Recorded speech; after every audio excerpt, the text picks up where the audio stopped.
This is Democracy Now!, democracynow.org. I'm Amy Goodman. We end today's show looking at the growing calls to release a Palestinian woman from New Jersey who's been held in ICE detention in Texas for nearly 10 months. Leqaa Kordia was arrested last year at a Gaza solidarity protest at Columbia University, but the charges were dismissed. Then, when she went to her ICE check-in this past March, she was arrested and immediately sent to the Prairieland Detention Center in Alvarado, Texas, where she's been held ever since. Lawyers from CLEAR and the Texas Civil Rights Project and Boston University School of Law Immigrants' Rights Clinic are helping on her case. NPR's Radio Diaries recently aired part of a phone call between Leqaa Kordia and her cousin, Hamza Abishaban, who talks to her almost every day. I received a call from my mother telling me there are people asking for you from the government. At the beginning, I thought like they're missing a form or something. Okay, I'm just gonna solve this issue and then like I'll have my green card soon. But they took my my fingerprints and all that. They said, you're going to Texas. I said, Texas? Like, that's really far away. And when I arrived to Texas, the place was overcrowded. How many people are there with you? So right now we're 87. And the capacity of this place is 37. It's a lot of people sleeping on the floor. Wow. Yeah. Maybe another word to describe this place, a big bathroom. It's open. Everything is open. There is no privacy. That's Leqaa Kordia speaking from ICE jail in Texas to her cousin. So the New Jersey, Paterson, New Jersey City Council has just passed a resolution calling for the immediate release of Leqaa.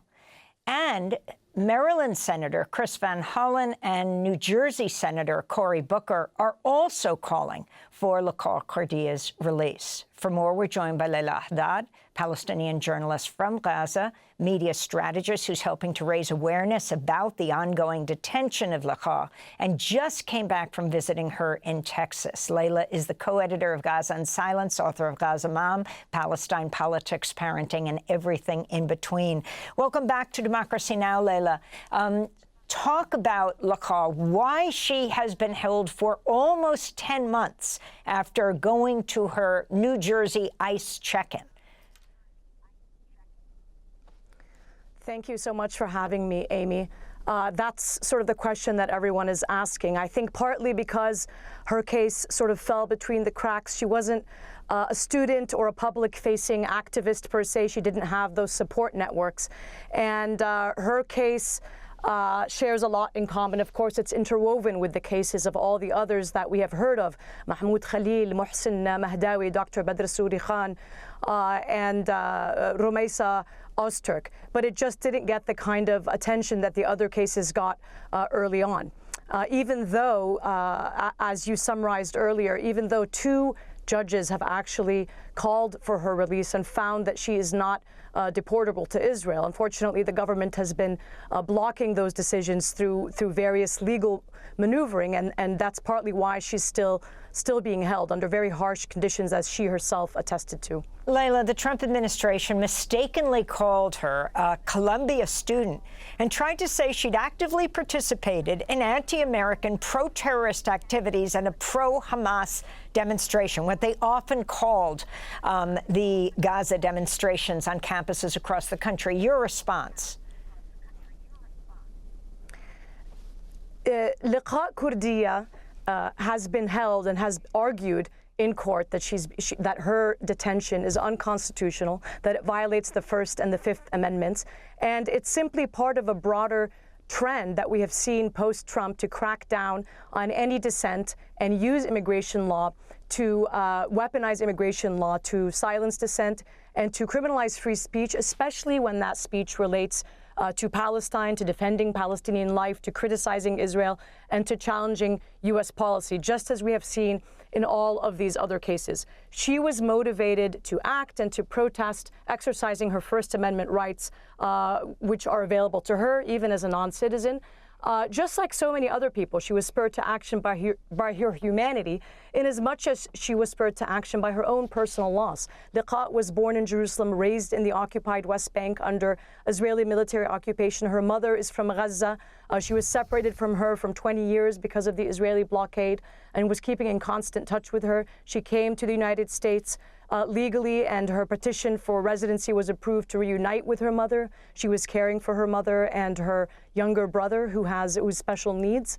And she, very crucially, 200 of her family members, 13 since the so-called ceasefire took place, have been killed by Israel with the support and the complicity of the United States. And for all these reasons, and for the reasons that millions of us took to the streets, she was protesting not only at the gates of Columbia, but at many other protests as well. I mean, she was arrested last March. It was just days after Mahmoud Khalil was arrested, the Columbia student, and right before Mohsen was arrested.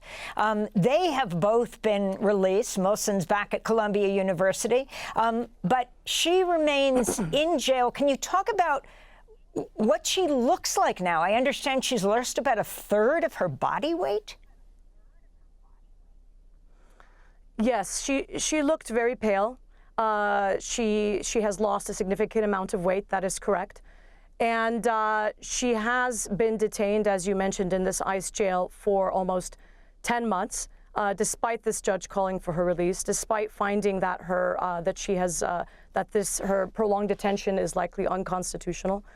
And despite all this, I will say she marked also her 33rd birthday, a very solemn 33rd birthday, in which she spoke about how the other women with her in that facility tried to cheer her up, and they formed a kind of sisterhood and bond. And I will say she advocates on their behalf.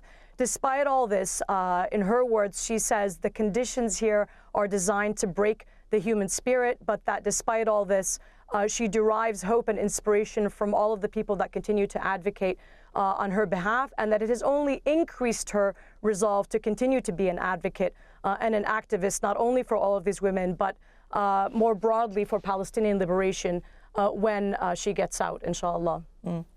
We just have a minute to go. Laila El-Haddad, if you can talk about what you're calling for, what Amnesty International is calling for, what senators are calling for, including her own senator from New Jersey, Cory Booker. For her immediate release, there's absolutely no reason for her to continue to be detained, even though her cousin that you mentioned earlier, Hamza, her family, had agreed and had actually paid a very high $20,000 bond that was then returned. The government immediately blocked her release. She's not a flight risk. She's not a danger to her society. She has strong community ties. She has no criminal history. And so we're calling for her immediate release while her case continues to make its way through the courts. And this is the same thing that Senators Van Hollen and Kim and other congressmen from her district as well have been calling for. She should not be in that ICE jail for one day longer. And she faces an imminent risk if she was deported. Laila El-Haddad, I want to thank you so much for being with us, Palestinian journalist from Gaza, helping to raise awareness about the ongoing detention of Leqaa Kordia, Palestinian woman from New Jersey arrested at Columbia University protests. Charges were dropped, but has been held for nearly 10 months in a Texas ICE jail. Many are calling for her release. That does it for our show. Happy birthday to Narmeen Maria. An early happy birthday to Raquel Rodriguez-Phipps and to Yusra Razuki. I'm Amy Goodman. Thanks for watching Democracy Now! On YouTube. Subscribe to the channel and turn on notifications to make sure you never miss a video. And for more of our audience-supported journalism, go to democracynow.org, where you can download our news app, sign up for our newsletter, subscribe to the daily podcast, and so much more.